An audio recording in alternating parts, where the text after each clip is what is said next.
안녕하세요. 인간 같지도 않은 남편과 이혼한 30대 여성입니다. 어디 속 시원하게 털어놓을 곳도 마땅치 않고 한편으론 남편이든 그 여자든 이 사연 좀 듣고 정신 좀 차렸으면 해서 이렇게 몇 자 적어보네요.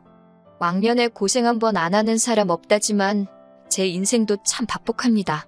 저를 낳으면서 죽을 고비를 넘기셨다는 어머니는 제 나이 15에 돌아가셨거든요. 그리고 한 1년은 할머니와 함께 지냈는데 할머니가 저를 어찌나 미워하시던지요. 딸이라서 밉다, 키가 커서 싫다, 지 애미 잡아먹은 X, 사춘기로 한참 예민하던 시기에 할머니의 폭언에 얼마나 시달렸는지 몰라요. 그런 와중에 저희 아버지는 돈 벌어온다고 집안 곳곳을 전전하셨다 들었는데 그러다 하루는 아버지보다도 한참 어려 보이는 여자를 데려왔습니다. 새어머니라 하더군요. 새어머니만 놓고 이야기하자면 나쁜 분은 결코 아니셨어요. 하지만 그땐 저도 어렸으니 새어머니한테 어떻게 다가가야 할지 몰랐고 새어머니도 어떻게 엄마 노릇이란 걸 해야 하는지 감을 못 잡는 눈치였네요. 게다가 아버지가 출근하고 나면 할머니는 새어머니를 정말 못살게 괴롭혔어요. 별것도 아닌데 손이 크네, 엉덩이가 가볍네 어쩌네 저쩌네 그냥 넘어가도 될 것 같은 일들로 새어머니한테 화를 내고 소리를 지르고 그리고 아버지는 그런 새어머니를 지켜주지 못하시대요. 그도 그럴 것이 어려서는 잘 몰랐는데 돌아가신 어머니 병원비다 뭐다 해서 아버지가 할머니한테 돈을 많이 가져다 썼던 모양이에요. 할머니도 할머니대로 다 큰 아들이 저러니 얼마나 답답했겠어요? 그러니 그 화풀이를 저한테 하다가 나중엔 애먼 새어머니한테 했던 거지요. 그리고 아버지는 자기 때문에 새어머니가 공경에 처하는 걸 뻔히 알면서도 나몰라라 하기 일쑤였고요. 결국 저희 새어머니는 아버지가 돈 벌어온다고 지방에 내려간 어느 날 오밤중에 흔적도 없이 사라졌습니다. 이후로 아버지가 어떤 심정으로 사셨는진 솔직히 모르겠어요. 단 한 번도 저에게 그 속을 내비치신 적이 없으니까요. 다만 새어머니까지 집을 떠나자 아버지는 완전히 일을 손에서 놓으셨습니다. 자식인 저는 눈에 보이지도 않았나 봐요. 하루가 멀다 하고 낮밤으로 술만 찾아대셨지요. 누가 술이라도 한 잔 사준다 하면 거절하는 법이 없었고요. 돌아가신 그날도 동네 아저씨들하고 술을 드셨대요. 한 아저씨가 데려다 준다 하는 걸 아버지가 자긴 멀쩡하다고 고집을 피우곤 혼자 집으로 향하셨다는데 경찰한테 전화를 받고 병원으로 가니 이미 싸늘하게 식어버린 아버지가 저를 기다리고 계셨습니다. 도로에서 자동차 세대에 연달아 치이셨다고요. 저희 아버지 사건은 뉴스에도 나오고 잠깐이나마 세상을 떠들썩하게 했지만 금방 또 잊혀졌어요. 세상살이가 원래 그렇잖아요. 이후로 저는 다시 할머니와 둘이 지내게 되었는데 이렇게 표현해도 될지 모르겠지만 사는 게 아니대요. 아버지가 그랬듯이 할머니도 술을 찾기 시작하셨고 언젠가 한 번은 저더러 공부는 해서 뭘 하냐며 제 교과서를 다 찢어버리셨지요. 그러다 고등학교를 졸업한 다음 날 할머니가 저를 불러 200만 원을 손에 쥐어주시더니 나가랍니다. 저를 보면 돌아가신 어머니 아버지 생각이 나서 억장이 무너진다고 당신 앞에서 사라지라대요. 그렇게 집을 나왔어요. 아니, 쫓겨났어요. 그리고 이후로 주변 사람들에게 물어물어 공장에 취직을 하게 되었고요. 공장 생활은 생각보다 나쁘지 않았습니다. 묵묵히 맡은 일만 잘하면 매달 꼬박꼬박 월급이 들어오니 그 돈 모으는 재미로 살았지요. 그러다 제 나이 25에 지금의 남편을 소개받았습니다. 이후로 6개월의 짧은 연애를 하고 단촐한 결혼식을 올리며 부부의 연을 맺었네요. 결혼할 때 제가 모아둔 돈과 남편이 모아둔 돈으로 작은 전세방을 구했어요. 시부모님은 부모 없는 제 처지가 마음에 안 든다며 전혀 도움을 안 주셨고요. 그러다 제가 결혼한 지 반년 만에 임신을 하면서 공장을 관두게 되었습니다. 어머님이 첫째는 무조건 아들을 낳아야 한다고 어찌나 유난이셨는 제 귀에 딱지가 않는 기분이었지요. 그리고 다행히 어머님의 바램대로 저는 10달을 꼬박 채운 뒤 아들을 낳았습니다. 그제서야 어머님께 며느리로 인정을 받았어요. 내 배 아파 낳은 아들, 그리고 남편, 시부모님, 비로소 내 가족이 생겼다는 그 기쁨과 행복은 어디 견줄 것이 못 되었지요. 하지만 그 행복은 오래가지 못했습니다. 아들이 2돌을 막 지났을 때 남편에게 여자가 있다는 사실을 알게 되었거든요. 주말이었는데 이른 아침부터 남편이 회사에 가서 확인할 게 있다며 집을 나서더라고요. 그런데 점심때가 지나도 집에 오지도 않고 혼자서 고생하는 남편을 생각하니 안쓰럽더군요. 그래서 아들 얼굴 보고 힘내라는 뜻으로 영상통화를 걸었습니다. 그런데 몇 번이고 신호가 가도 전화를 안 받는 거예요. 그래서 어쩔 수 없이 포기하고 있는데 남편한테 전화가 걸려왔어요. 얼른 받았더니 남편이 누구랑 이야기를 하고 있더라고요. 전에도 종종 휴대폰을 엉덩이로 잘못 눌러서 엉뚱한 데다 전화를 걸곤 했는데 이번에도 그런 모양이었지요. 그래서 전화를 끊으려고 하는데 어떤 여자가 남편한테 오빠 어쩌고 그래요. 그때부턴 저도 모르게 입을 틀어막고 여자가 하는 말에 귀를 쫑긋 세웠습니다. 30초 남짓의 짧은 대화였지만 둘이 어떤 사이인지는 알고도 남을 만큼 저질스러운 대화가 오고 가더군요. 휴대폰을 들고 있던 제 손이 바들바들 떨리고 있었네요. 남편은 그날 늦은 밤이 돼서야 들어왔습니다. 남편에게 데이트는 잘했냐고 물으니 남편이 뜬금없이 그게 무슨 소리냐고 그래요. 그래서 아까 휴대폰으로 당신이 생중계해주지 않았냐 했지요. 그러자 남편이 허겁지겁 자기 휴대폰을 확인하더니 되도 않는 변명을 늘어놓더군요.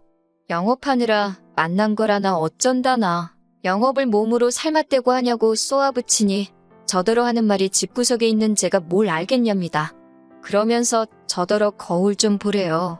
일주일 중 하루 쉬는데 너가 남자면 너 같은 여자랑 집구석에 있고 싶겠냐고요.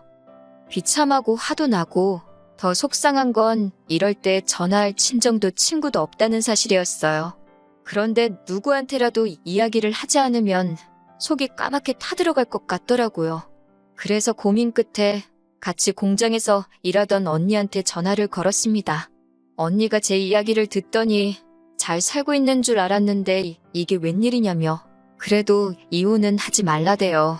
지금 네가 가진 게 뭐가 있냐고 이혼하면 그 XX들만 좋은 일 시키는 거라고요. 그러면서 이참에 저더러 다시 일을 시작하래요. 어쨌든 돈이라도 몇 푼 쥐고 있어야 더 더러운 꼴은 안 볼 거라면서요. 언니 말을 듣다 보니 일리가 있더라고요. 당장 남편을 보면 더럽고 혐오스러울 것 같은데 그간 모은 돈은 이 집구석에 다 묶여있지. 생활비는 타서 쓰니 여윳돈도 없지. 그 생각을 하니 서글픈 거예요. 그래서 바로 언니한테 어디 아는 일자리 없냐 물으니 마침 자기 아는 사람 사무실에서 사람을 구하더라며 자기가 다리를 놔주겠답니다. 공장만큼 돈은 안 주지만 그래도 애 키우면서 하기엔 나쁘지 않을 거라고요. 그렇게 일을 시작했습니다. 남편은 바람핀 걸 걸린 이후로 에라 모르겠다 식으로 더 뻔뻔하게 나오기 시작했어요.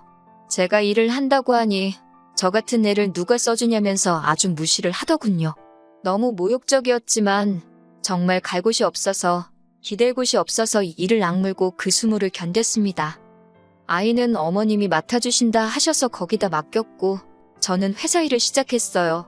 언니 말대로 월급은 많지 않았지만 그래도 집이 아닌 곳에서 제 할 일이 있다는 그 사실만으로도 큰 위로가 되더군요. 잡생각을 잊기 위해 일을 정말 열심히 했어요. 사장마저 저한테 적당히 하라고 할 정도로 말이에요. 저는 월급을 받으면 70%를 주식에 부었습니다. 위험한 게임이라고 생각했지만 이렇게 하지 않고는 돈을 불릴 방법이 안 보이더라고요. 그리고 마침 사장이 제가 주식에 관심을 보이니 자기도 주식 투자를 하고 있다며 이리저리 도움을 주었어요. 이후로 어느 정도 그렇게 제 손에 목돈이 생기니 자신감도 생기대요. 남편이 바람을 피든 말든 무관심해지더라고요. 저 인간 없다고 내가 못 살 것도 아니다 싶었달까요. 그렇게 한 2년쯤 지났습니다. 아들은 어느덧 유치원생이 되었고 저도 회사에서 완전히 자리를 잡은 상황이었지요. 하지만 남편에게는 계속해서 근근히 계약직을 유지하고 있다는 식으로 이야기를 했어요. 혹시나 저한테 돈이 있는 걸 알면 어떻게든 뺏으려 들진 않을까 걱정이 되었거든요. 그리고 여자의 눈이 멀어서 그런 건지 제 말을 그냥 고지고대로 믿대요.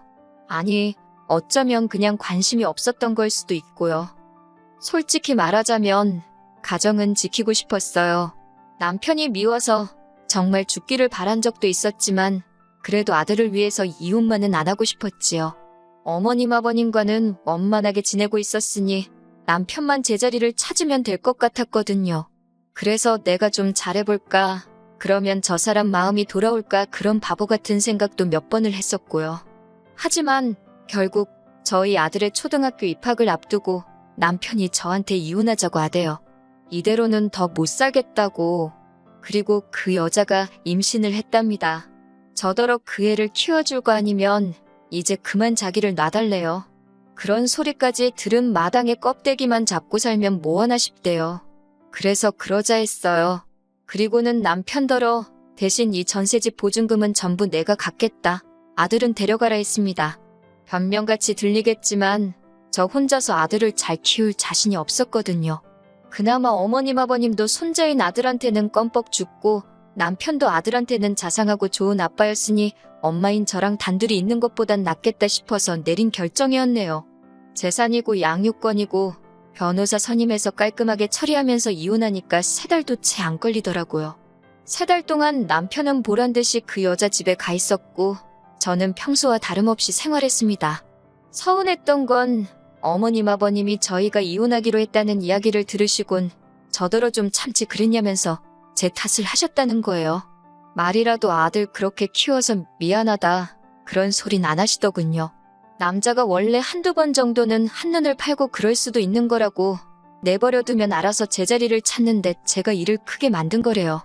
그런 말을 듣고 있으니 역시나 팔은 안으로 굽는구나 싶고 한편으론 내 편 들어주는 친정이 없다는 게 서럽더군요. 한편 회사에다가는 사실 이혼 이야기를 하는 게 맞는 건지 어떻게 해야 하는 건지 잘 모르겠대요. 그런데 공장 언니가 귀띔을 해준 건지 저를 뽑아준 사람하고 사장이 먼저 아는 체를 해왔어요. 기분이 나빴다기보다는 큰 숙제 하나를 누가 대신 해결해준 것 같아서 후련했네요. 그리고 이후로 그럭저럭 잘 지냈습니다. 아들이 보고 싶어서 밤새 눈물로 지샌 날도 있었지만 마음을 독하게 먹고 버텼지요. 그게 아들을 위한 길이라고 생각했으니까요. 어느 정도 정리가 되면서 저는 전세 보증금의 그간 주식으로 모은 돈을 합해 작은 아파트 한 채를 사들였습니다. 시기를 잘 타서 시세보다 저렴하게 대출도 거의 받지 않고 샀지요. 인테리어도 큰돈 들여 했어요. 새로운 집에서 좋은 기운 받아서 잘 살아보자고 몇 번이고 스스로에게 되뇌었지요. 그러다 3달 전 남편으로부터 연락을 받았습니다. 혹시 아들한테 무슨 일이라도 생겼나 싶어서 불이 나게 전화를 받는데 심장이 벌렁벌렁하는 게 느껴지더군요. 그런데 남편이 침통한 목소리로 생각지도 못한 소식을 전했습니다. 어머님이 암으로 입원을 하셨다고요. 그러면서 어머님이 저를 찾으신다고 저더러 와서 어머님 좀 돌봐주면 안 되냐입니다. 그 여자는 지금 배가 불러와서 어머님 병간호는 못한다나요? 그래서 그러면 돈 주고 간병인을 쓰던지 하면 되지. 내가 아직도 네 마누라로 보이냐고 정신 차리라고 소리를 질렀네요. 하지만 인간이 말귀를 못 알아들어 처먹은 건지 또 연락을 해왔어요. 전 솔직히 시어머니가 돌아가시기라도 한 줄 알았습니다. 그런데 전화를 받으니 대뜸 악을 쓰대요. 그 소리가 어찌나 크던지 고막이 다 찢어지는 줄 알았다니까요. 남편이 대뜸 저더러 저 때문에 그 여자가 유산을 했답니다. 밑도 끝도 없는 남편의 말에 황당해서 그게 무슨 소리냐니가 제가 어머님 병간호를 안 해줘서 그 여자가 병간호를 했다나요? 어이가 없어서 간병인을 쓰면 되지. 그걸 왜 임산부를 시켰냐고 쏘아붙였지요. 그랬더니 그 여자가 어머님한테 잘 보이고 싶다면서 자진해서 한다고 했대요. 더 어이가 없었지요. 지가 한 걸 왜 나한테 날린가 싶어서. 그런데 어머님이 자꾸 그 여자 하는 것마다 저랑 비교를 하셨나 봐요. 그 여자가 스트레스 받는다고 몇 번을 이야기하더니 결국 출산을 한 달도 안 남기고 애를 잃었다고요. 듣고 있으니 그 여자도 어지간히 멍청하네 싶으면서도 그게 왜 내 탓이라는 건지 점점 화가 나는 거예요. 결국 열받아서 이게 다 당신이 남한테 피해주고 살아서 주변 사람들이 벌 받는 거라 했습니다. 네가 남의 가슴에 못 박은 거 지금 돌려받는 거라고, 다 네 업보 때문이라고요. 그러면서 애 하나로 끝날 것 같냐고. 지금 생각해보면 꽤나 잔인한 말을 퍼부었던 것 같아요. 솔직히 제가 남편 뺨을 올려치거나 그런 건 아니지만 정말 신이 있구나 싶어서 무섭기도 하고 남편이 처한 상황이 고소하기도 하고 그래요. 카르마라는 게 정말 있기는 한가 봅니다. 아, 그리고 이런 와중에 속 편한 소리 같지만 저는 회사 사장님하고 조금씩 서로를 알아가 보기로 했어요. 그리고 아들에 대한 친권과 양육권을 되찾아오기 위해 변호사도 선임했고요. 하루빨리 모든 게 정리가 돼서 제 인생에도 따뜻한 봄날이 찾아오면 좋겠습니다.